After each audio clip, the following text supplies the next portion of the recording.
Alors le programme, très rapidement, une fois qu'il a été sélectionné, sur la base des critères que je viens de rappeler, on met le porteur de projet pendant 2 mois et demi dans un programme très intense de travail en atelier avec d'autres entrepreneurs, une promotion de 10 à 12 entrepreneurs.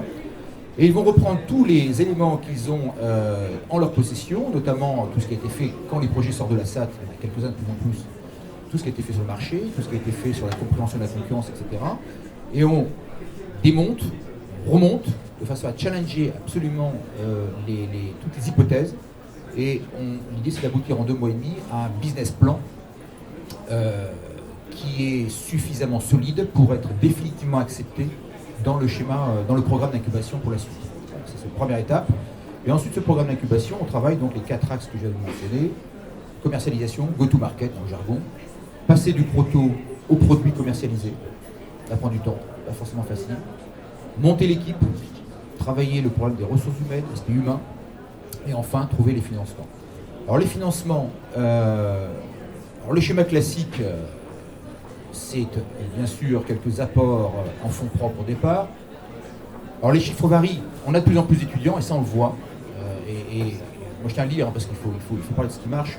On sent que, par rapport à ce que j'ai vécu moi il y a malheureusement pour moi plus de 25 ans quand j'étais étudiant, la notion d'entrepreneuriat se développe énormément dans l'éducation enseignement supérieur.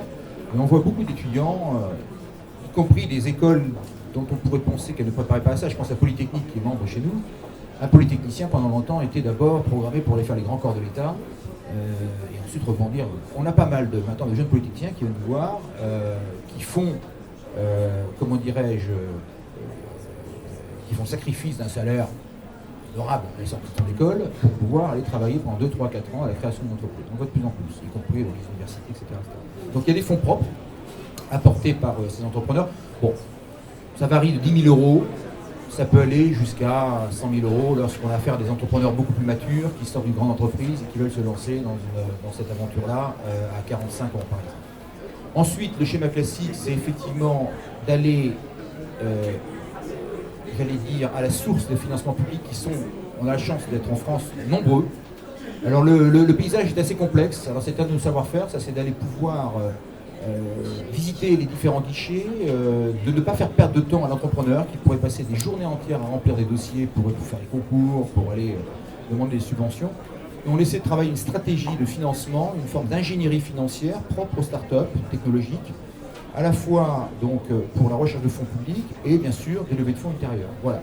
Donc les classiques, certains d'entre vous les connaissent, hein, ce sont les prêts d'honneur qu'accordent des organismes comme Scientipol, comme le réseau Entreprendre, ce sont bien sûr les concours divers et variés, dont le concours du ministère, qui s'appelle ILAB maintenant, concours émergence, concours Créadev, ou concours Pépite maintenant.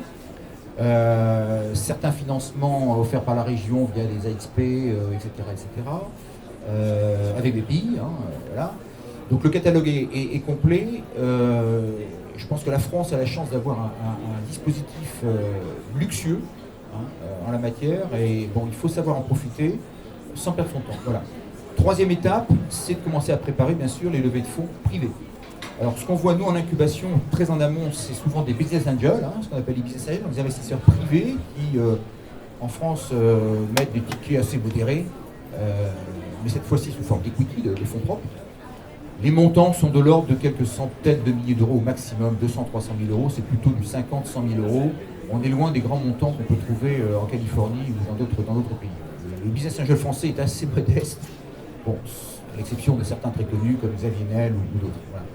Et enfin, la dernière étape, qu'on vit plutôt en post-incubation, on prépare le travail, mais ça arrive en toute fin d'incubation, parfois après, c'est la première levée de fonds auprès de capitaux risqueurs.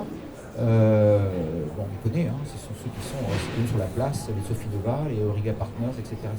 Donc voilà tout le travail qu'on fait avec l'entrepreneur au cours de l'incubation. L'idée étant d'arriver, encore une fois, avec des caisses suffisamment pleines à la sortie d'incubation pour continuer la suite, parce que c'est encore des objets très fragiles à la sortie d'incubation.